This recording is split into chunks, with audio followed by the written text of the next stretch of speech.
Ven Espíritu Santo, ilumina todos nuestros corazones, los corazones de los oyentes y el corazón también de este sacerdote que va a hacer ahora esta charla. Te pedimos que mandes tu luz, como mandaste la luz al mundo en el niño Jesús, nacido en Belén, así que nazca también en nosotros y que experimentemos tu protección y tu misericordia. Vamos a empezar pues esta charla que tiene por título Contemplar a Jesús desde los corazones de José y María.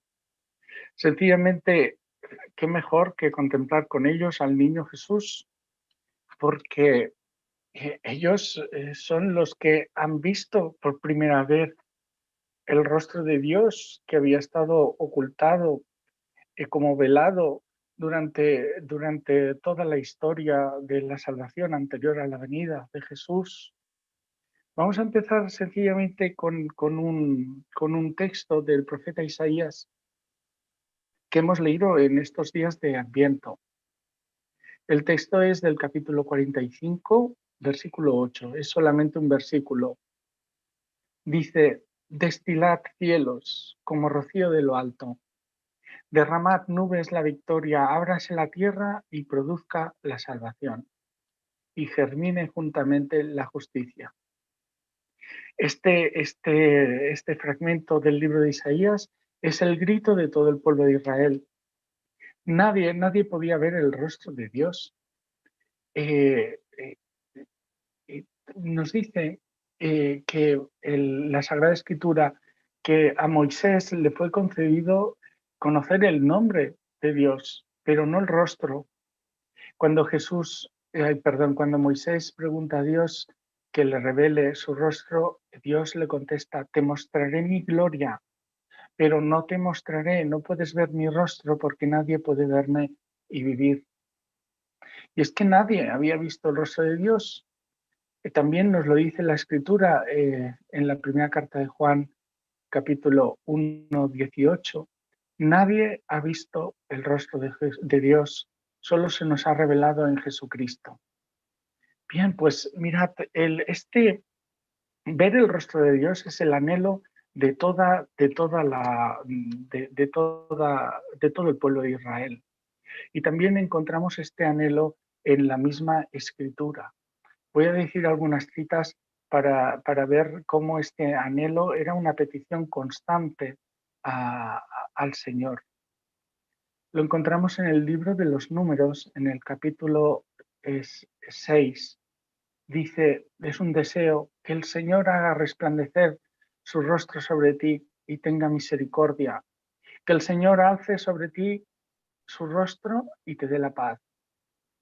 En el libro de las Crónicas, en el capítulo 16, versículo 11, nos dice: buscad al Señor y su fortaleza, buscad su rostro continuamente. Y los salmos también expresan este deseo. Encontramos en el Salmo 31: haz resplandecer tu rostro sobre tu siervo, sálvame en tu misericordia. El hombre está pidiendo ver el rostro de Dios. En el Salmo 44, en el versículo 24, también le preguntan a Dios: ¿por qué te escondes? ¿Por qué escondes tu rostro? ¿Y por qué te olvidas de nuestra aflicción y de nuestra opresión? Es un grito constante al cielo. Y en el Salmo 105 nos exhorta y nos dice: buscad al Señor y su fortaleza, buscad su rostro continuamente. Es un grito permanente en la historia. Es un grito permanente en la historia de Israel y también es nuestro grito: queremos ver el rostro de Dios. Bueno, pues aquí viene la buena noticia. Nosotros hemos visto al Salvador. Y los primeros que han visto el rostro de Dios han sido José y María. Hemos dicho antes que en la primera carta de San Juan decía: nadie ha visto jamás a Dios. El unigénito de Dios que está en el seno del Padre, Él es el que lo ha dado a conocer. Bueno, pues este unigénito de Dios que está en el seno del Padre, está ahora que estamos en tiempo de Adviento, está en el seno de María, sin dejar el seno del Padre, está en el seno de María. Jesús viene a vernos y vamos a ver el rostro de Dios. Y para contemplar a Dios, para contemplar su misterio, tenemos a dos maestros que son María, la Virgen María, y el bendito San José, porque los corazones de José y María han visto, los primeros que han visto el rostro de Jesús. Y al ver el rostro de Jesús, al ver el rostro de Dios, ellos son conscientes de que han recibido una gracia excepcional. ¿Por qué? Porque durante todo el tiempo de la historia de Israel todos habían ansiado ver este rostro para contemplar la salvación. Y ellos se dan cuenta de que al contemplar por primera vez el rostro del niño Dios, están contemplando la salvación de Dios sobre ellos y están contemplando la promesa de Dios cumplida sobre ellos. Ellos se preguntan, ¿cómo puede ser que tenga entre mis brazos al Creador del mundo? Y nosotros debemos entrar también en este misterio. ¿Cómo puede ser que Dios se haya hecho hombre? Es un misterio enorme, grandísimo. ¿Cómo puede ser, se preguntan José y María, que yo tenga entre mis brazos a mi Creador, a mi Salvador, a mi Redentor? ¿Cómo puede ser esto? Y es el gran misterio. José y María tienen un doble gozo cuando ven a Jesús nacer. En primer lugar, el gozo natural, pues el gozo que tienen unos padres. Cuando nace una criatura, pues aquí hay un gozo que es natural y que también el Señor, yo no sé, los que han tenido hijos, los que son padres lo pueden decir, se debe notar pues una bendición de Dios enorme, enorme. Pero eso todavía está en un aspecto natural. Pero es que María y José, al tener a Jesús en sus manos, experimentan no solo un gozo natural, sino un gozo sobrenatural, un doble gozo. Ellos experimentan el contraste que hay entre creador y criatura. Ellos son solo criaturas, pero tienen en sus brazos al creador, lo que hemos dicho antes. Y ese hecho es tan misterioso y habla tanto de la misericordia y el amor de Dios que inunda sus corazones de un gozo inmenso. Y ese gozo que sienten en el corazón los lleva inmediatamente a los dos, a María y a José, a la alabanza y a la adoración, a alabar a Dios y adorar a Dios. Pues en ellos aprendemos también cómo alabar y adorar a Dios, que era el título de esta charla. Yo quisiera seguir para explicar un poco la experiencia de María y de José, la experiencia que tienen y la experiencia que nos quieren transmitir a nosotros al contemplar al niño Jesús. Está recogida en el mismo cántico de María que hace María en el Magnificat y que nos lo regala Dios en el Evangelio de San Lucas, en el primer capítulo, los versículos 46 al 55. Este cántico, que el cántico de María, el Magnificat, lo rezamos pues todos los días en la oración de vísperas. Y este cántico es un cántico de alabanza que sale del corazón de la Virgen María y se sitúa pues en el momento en que María va a visitar a su prima Santa Isabel. Entonces ella exulta de gozo y dice unas cosas preciosas, pero que esas cosas que dice la Virgen María no solo son experiencia de la Virgen María en ese momento en que está visitando a su prima Santa Isabel, sino que es una experiencia que va a tener la Virgen María durante toda su vida. Y yo pienso que esa misma experiencia que tiene la Virgen María también está compartida totalmente por su esposo San José. Pues ellos, claro, pues hablan, comunican su experiencia íntima en el corazón con Dios y tienen una espiritualidad común. Son una familia como Dios manda, podemos decir. Y, Y esa experiencia también no solo es de María, es experiencia de José, y esa experiencia de la Sagrada Familia, y esa experiencia que nos recoge el Evangelio para que también la podamos hacer nosotros. Bien, esa experiencia nos la regala Dios, nos la regala para que podamos vivir lo mismo, porque el canto de Magnificat nos dispone y nos prepara en la actitud necesaria para recibir en nuestras vidas a Jesucristo, que es la palabra hecha carne. Yo he buscado el canto del Magnificat en latín y me he tomado un poco la molestia de traducir un poco literalmente, y perdonad mi latín porque no es muy, no es muy erudito, pero bueno, empieza con con las siguientes palabras. Magnificat anima mea Dominum. Y literalmente traducido significa mi alma engrandece, alaba, engrandecer es una alabanza, mi alma alaba al Señor. Es una expresión de alabanza que nace del corazón de la Virgen María.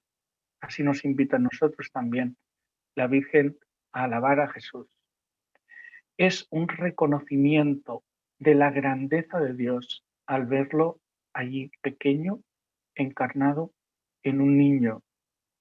Y es lo primero que sale de los corazones de María y de José cuando ven por primera vez al niño Dios.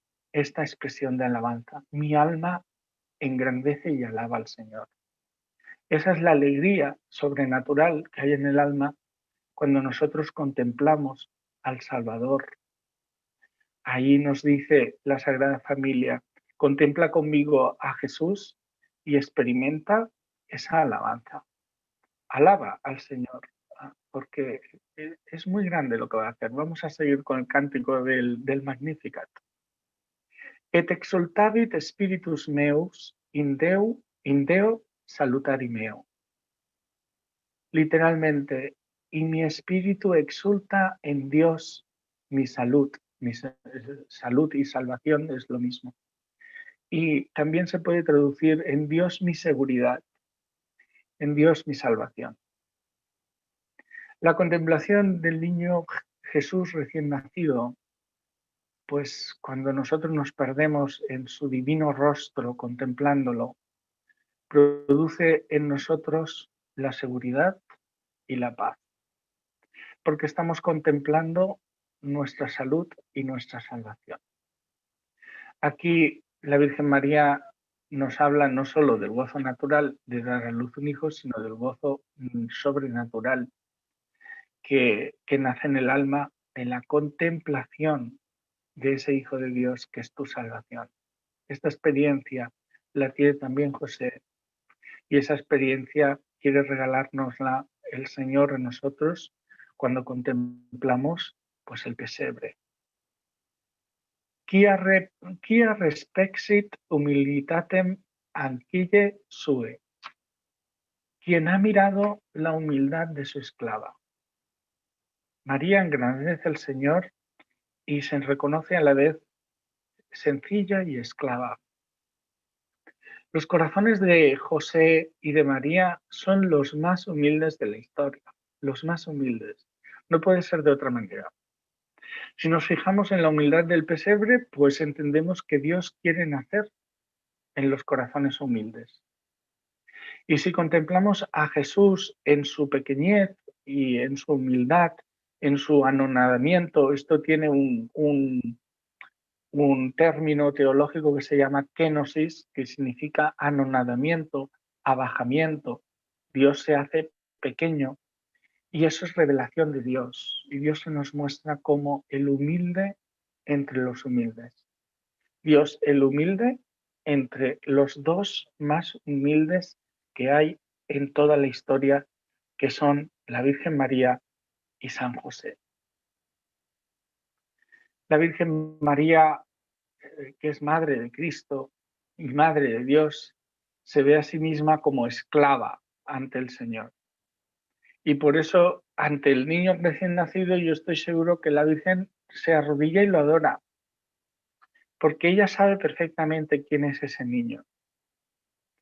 podríamos decir que la Virgen María olvida por un instante su condición de madre, no se olvida, pero para hacerse consciente de su condición de hija del Padre, esposa del Espíritu Santo, y entonces con mucho temor y temblor, pues se acerca a contemplar el misterio grande de su maternidad.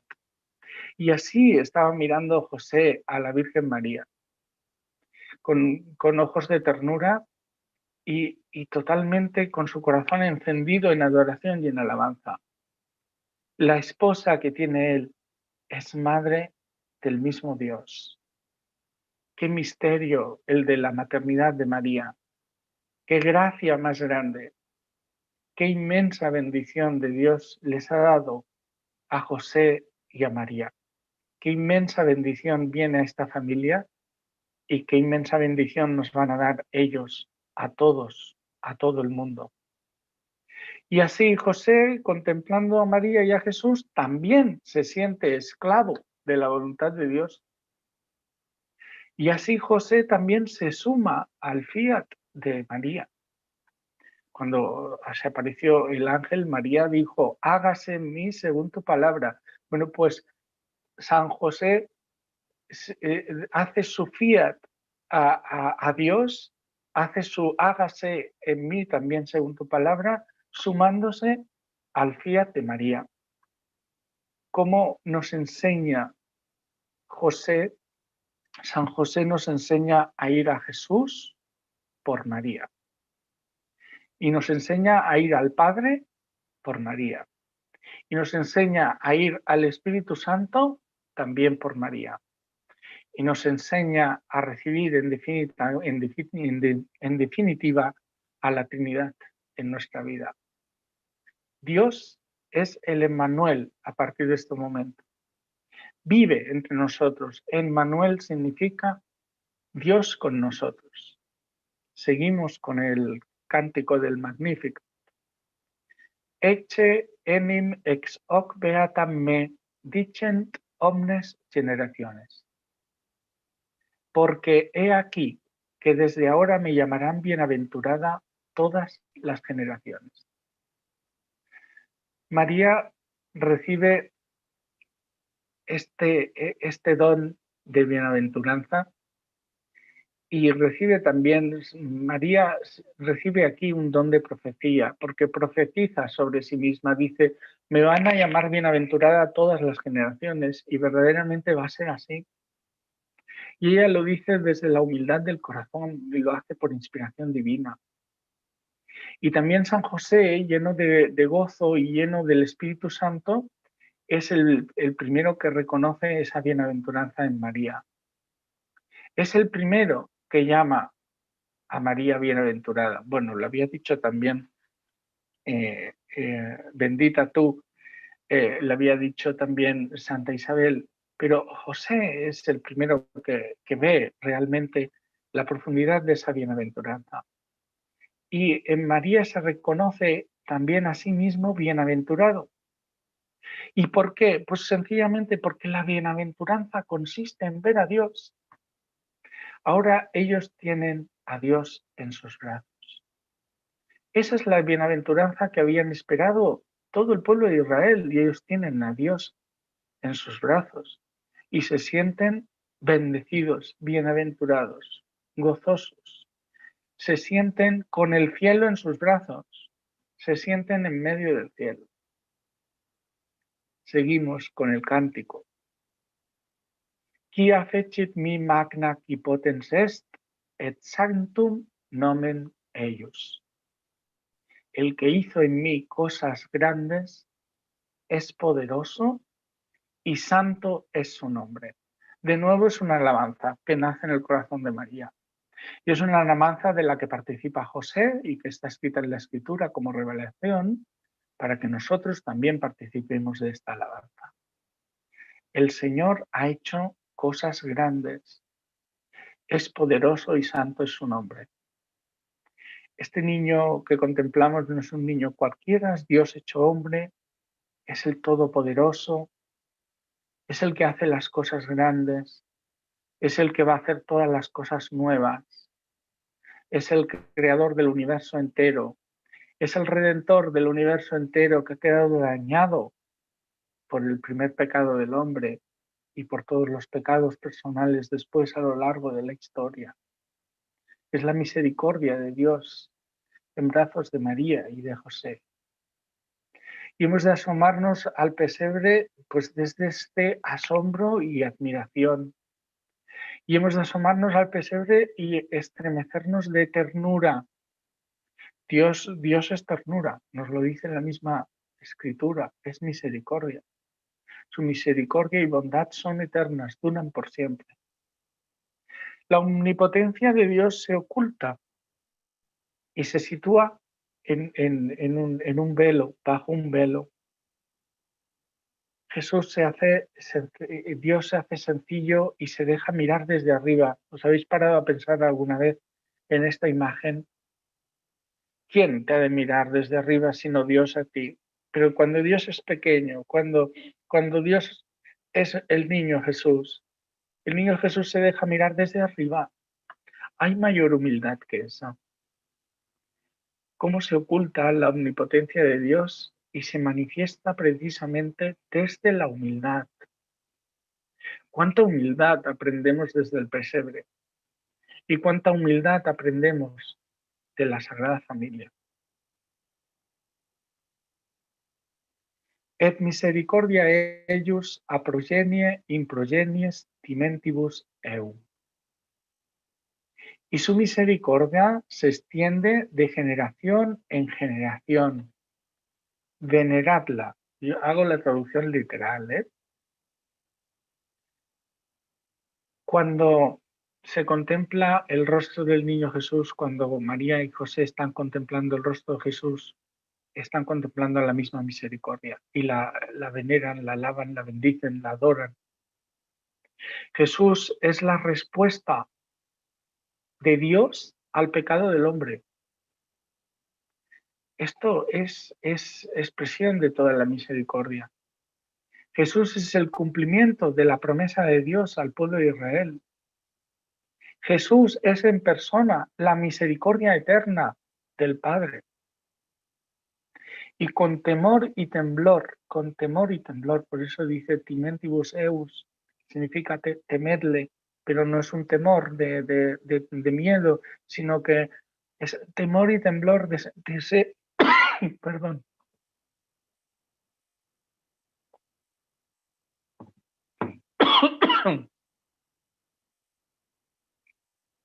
es el temor y temblor ante tanta grandeza de Dios. Y nos enseñan José y María a acercarnos con temor y temblor a Dios. Ese es el don del temor de Dios, el don de reverencia. Perdonad.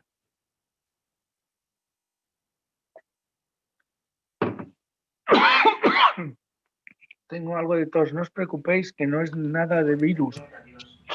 Muy no bien, es padre. Es simplemente que yo tengo un problemilla en la garganta y cuando llevo varias misas y gasto mucho la voz, pues me pasa esto. Ya antes de la conferencia ya me he tomado un caramelo y tengo aquí a mano el vasito de agua, pero bueno, no os preocupéis que enseguida recupero la voz y seguimos. El don de temor de Dios es necesario porque de este don de temor de Dios, de reverencia, de sentirse pequeño, de este don de temor de Dios nace la oración del corazón. Y esta es la oración que tienen José y María delante del niño Jesús. Por eso nos dice venerarla y timentibus, venerarla y también temerle, ¿no? Bueno. Fecit potentiam in brachio suo, dispersit superbos mente cordis sui. Con la potencia de su brazo dispersa a los soberbios de corazón. Este es un punto importante porque la soberbia fue el primer pecado. Fue el pecado de los ángeles caídos. Y fue el pecado de los hombres, fue el pecado de Adán y Eva, porque la serpiente les sugirió, si coméis de este fruto, Dios miente, eso es que vosotros seréis como dioses. Y entonces vino la soberbia, la tentación de soberbia a los corazones de Adán y Eva y pecaron. Y es necesario para nuestra restauración, es necesario que la soberbia sea vencida con la humildad. Es absolutamente necesario. Por eso Dios se muestra humilde. En el mismo momento en que Dios viene al mundo y lo vemos en el portal de Belén, allí, en recién nacido, a Jesucristo, al Hijo Eterno del Padre, ya está empezando la obra de la salvación y de nuestra redención, porque está oponiendo a la soberbia, que es lo que nos trajo la muerte y la perdición, está oponiendo la humildad, que es el camino. Después de Jesús nos dirá a nosotros, yo soy el camino, la verdad y la vida. Y si hemos de seguir a Jesús, hemos de seguirlo principalmente con este don de la humildad. Dios se manifiesta, como hemos dicho antes, humilde entre los humildes, y los más humildes son José y María.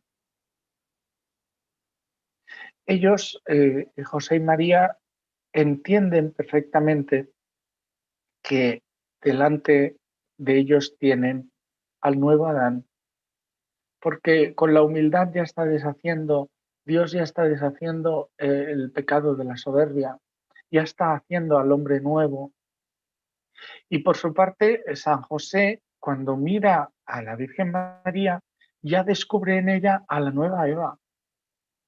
Es decir, fijaros cómo la humanidad está empezando a ser restaurada desde el primer momento en que Jesucristo ya viene a este mundo, desde el mismo instante de la encarnación, pero lo podemos ver ya nosotros cuando lo vemos nacer en Belén.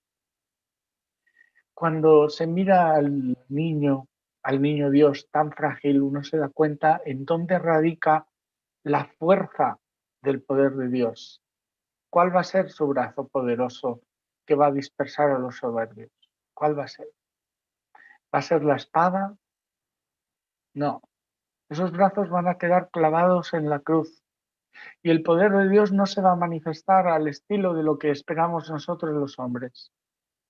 No será un guerrero con una gran espada, sino que su palabra, Él es la palabra, va a ser la espada que va a partir, a romper nuestros corazones de piedra y va a introducir en nuestro corazón el dardo encendido de su misericordia, para derribar así nuestra soberbia y darnos a nosotros la salvación. Este es el brazo poderoso de Dios. Cuando miramos a Jesús niño, debemos exultar con José y con María. Esta es la salvación de Dios. Este es su poder. Viene aquí pequeño como un niño envuelto en pañales para deshacer toda nuestra soberbia. Deposuit potentes de sede et exaltavit humiles. Saca a los poderosos de sus tronos y exalta a los humildes. Jesús ha elegido para nacer un pesebre. Ha escogido un lugar humilde. Y los corazones de María y de José se congratulan en ser escogidos para ser los padres de Jesús. Y se sienten inmerecidamente exaltados por Dios. Pero sus corazones humildes aceptan esta elección de Dios. Y ellos eligen seguir el proyecto de Dios para nuestra salvación. La humildad, contemplar la humildad, que es contemplar a Cristo, la humildad abre el cielo. Por eso en el hogar de Nazaret se rechaza toda superficialidad, todo signo de poder humano, y solamente viven en el sometimiento al poder divino, con un gran gozo en el alma. Así esto nos enseña cómo deberíamos vivir nosotros en nuestras familias. Antes ha habido el testimonio de esta familia, ¿verdad? Que vive pues absolutamente entregado a la providencia de Dios. Pues desde el corazón debemos vivir esta entrega. porque es verdad, todo lo que necesitamos nos viene del Señor y hemos de desterrar de nuestras vidas toda superficialidad, todo poder humano, toda pretensión, todas las cosas que realmente no necesitamos. José y María no necesitan ser derrocados de sus tronos, son humildes. Ellos tienen ya puesto a Jesús como rey en sus corazones. Pero nosotros sí que necesitamos ser destronados una y otra vez. Y Dios quiere que bajemos del trono de nuestra soberbia, de nuestra desobediencia, de nuestro orgullo, y que pongamos todo absolutamente en sus manos. Exurientes implevit bonis et divites dimisit inanes. Llena de bienes a los hambrientos y a los ricos los despide vacíos. José y María, contemplando a Jesús, se ven absolutamente llenos de bienes, porque Jesús es el bien supremo, el mayor regalo para ellos y para toda la humanidad. José y María ven en Jesús cómo se satisface y se sacia el hambre de Dios que toda la humanidad tiene. Fijaros que aquí, a veces en el canto del Magnificat decimos llena de bienes a los pobres y a los ricos los despide vacíos. Sin embargo, la traducción literal es llena de bienes a los hambrientos y a los ricos los despide vacíos. A los hambrientos. Yo creo que la palabra hambriento es mucho más significativo porque está expresando el hambre de Dios que hay desde el pecado. Tenemos todos hambre de Dios y viene Jesús a saciar ese hambre, a satisfacer y saciar el hambre de Dios que toda la humanidad tiene. El mundo está como está porque ha puesto a Dios fuera de sus esquemas, de sus vidas. Han sacado a Dios de sus vidas y por eso el mundo está como está. El mundo tiene hambre de Dios y Dios es el único que viene a saciar ese hambre. Jesucristo es el único que puede saciar ese hambre. Tanta gente que encontramos con angustia, con ansiedad, con falta de sentido de la vida. Me parece que antes en algún testimonio también se ha dicho, ¿verdad? No recuerdo ahora quién, pero decía, yo no sabía que Jesús podía saciar ese hambre o ese vacío, ¿no? Y cuando lo descubrí, pues es que es así. Y Jesús nos lo explica también diciéndonos que Él es el alimento de verdad. Él nos lo dirá en el Evangelio de San Juan. Yo soy el pan vivo que ha bajado del cielo. El que coma de este pan vivirá para siempre y el pan que yo daré es mi carne para la vida del mundo. Bueno, pues aquí contemplando a Jesús junto con José y con María, estamos contemplando el alimento del cielo. Es el alimento del cielo. Hay una cosa curiosa que es, Jesús no nace en Belén por casualidad. Todo está pensado por Dios. Todo está pensado por el Padre. El mismo nombre de Belén es muy significativo. Belén tiene dos raíces en hebreo, Bet y Lehem. Bet significa, Bet significa casa, hogar, familia. Eso es lo que significa Bet. Y Lehem significa en hebreo pan. Por lo tanto, Belén significa literalmente hogar del pan, casa del pan, familia del pan. Qué hermoso, porque Jesús dirá, yo soy el pan de vida. Y nace en Belén, casa del pan.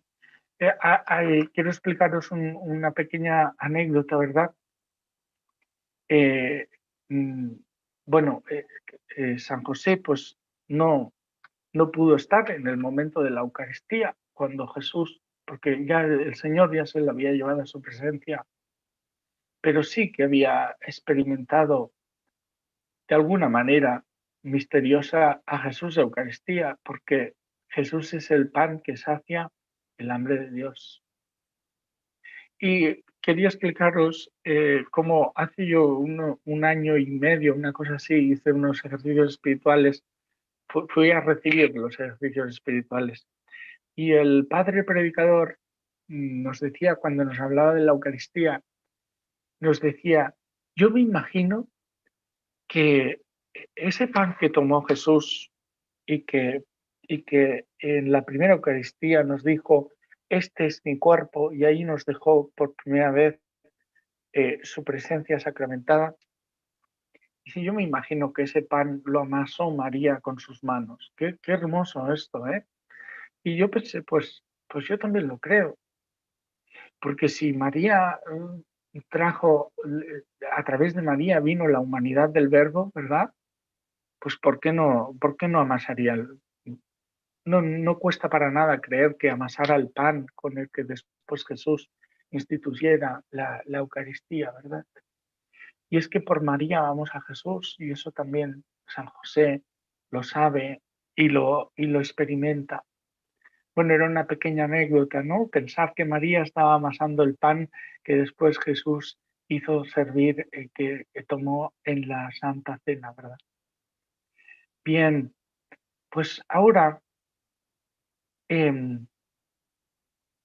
nosotros al tener a Jesús entre nosotros, el verdadero alimento, el verdadero pan de vida, y al contemplarlo desde los corazones de José y de María, descubrimos además una cosa nueva.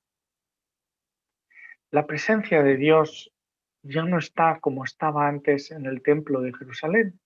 En el templo de Jerusalén, en el lugar del Santo Santorum, era el lugar de la presencia de Dios y al lado del trono de Dios habían dos figuras con dos serafines que apuntaban con sus alas al lugar de la presencia de Dios, el Santo Santorum, el lugar más santo. Solo podían entrar los sacerdotes allí. Y allí nos encontramos que ahora el Santo Santorum, el lugar más santo, ya no está en el templo, sino que está en la persona de Jesucristo. Allí está toda la presencia de Dios para nosotros. Y ya no hacen falta esos querubines, esos ángeles que con sus alas apuntan al lugar de la presencia, porque esos ángeles ya están sustituidos por San José y Santa María, que nos indican en el pesebre cuando lo estamos mirando cuál es el lugar de la presencia de Dios. Y allí vemos en el rostro del niño el rostro de Dios. José y María vivieron esta realidad y se sentían saciados del cielo, saciados de cielo y saciados del pan del cielo. Seguimos y acabamos con este camino que hacemos a través del Magnificat. Suscepit Israel puerum sum recordatus misericordiae sue, sicut locutus est ad patres nostros, Abraham et semini eius in secula. Él sostiene a Israel su siervo en el recuerdo de su misericordia, como lo dijo a nuestros padres Abraham y a su descendencia para siempre. En este verso ya sabemos que el regalo es el cumplimiento de la promesa que había hecho Dios ya desde antiguo. Y que este gran regalo del cielo que nos viene en la persona de Jesús es la nueva alianza de Dios que se va a mantener para siempre, para siempre. En Jesús, por tanto, ya hemos acabado con el Magnificat, ahora hacemos sencillamente un breve repaso. En Jesús, por lo tanto, encontramos nuestra salvación. José y María nos ayudan a contemplar esa realidad de salvación, pero es necesario acogerlo en nuestras vidas. Yo estaba preparando el otro día una catequesis para unos jóvenes y en la catequesis estaba buscando una imagen para enseñarles y encontré una imagen que era la siguiente. No la puedo mostrar porque no sé cómo hacer para conectar el ordenador, porque estoy grabando, estoy emitiendo desde el celular, pero bueno, os la explico. La imagen era una imagen de un pájaro dentro de una jaula y la puerta de la jaula estaba abierta, pero el pájaro no salía de la jaula. Bueno, ¿por qué pongo esta imagen? Porque nosotros por el pecado hemos caído en esa jaula de la que no sabíamos cómo salir. Y ahora con la venida de Jesús se nos abre la puerta. Pero sencillamente es tan fácil como salir por la puerta, como pasar por la puerta. Es decir, Dios ha venido a salvarnos. Jesucristo es nuestra salvación. Jesucristo, como hemos visto, es el pan bajado del cielo. Es la misericordia misma. Nos invita a contemplarlo en su humildad. Nos llena el corazón de ternura. Nos conduce a la adoración y a la alabanza. Pero si quieres salir de la jaula, tienes que pasar por la puerta. La puerta es Cristo. La puerta es Jesús.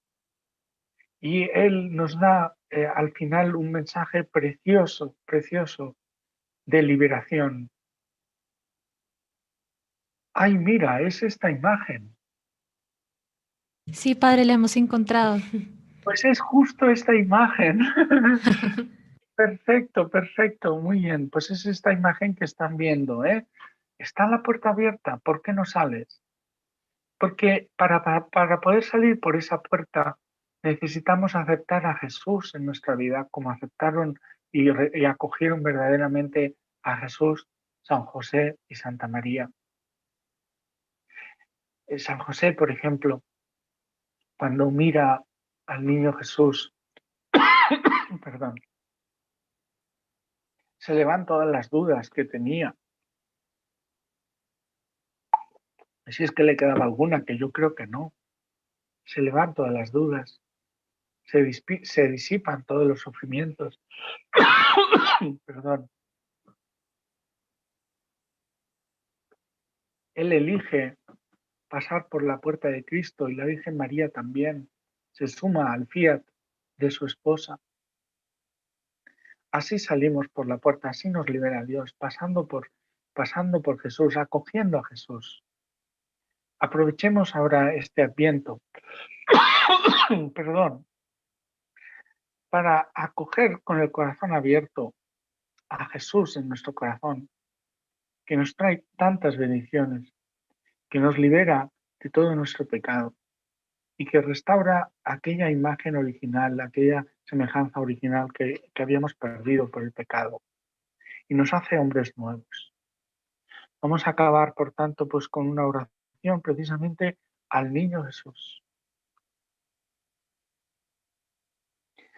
Divino niño, que podamos, contemplando tu rostro, experimentar tu ternura en nuestro corazón. Rompe la piedra que hay en nuestros corazones.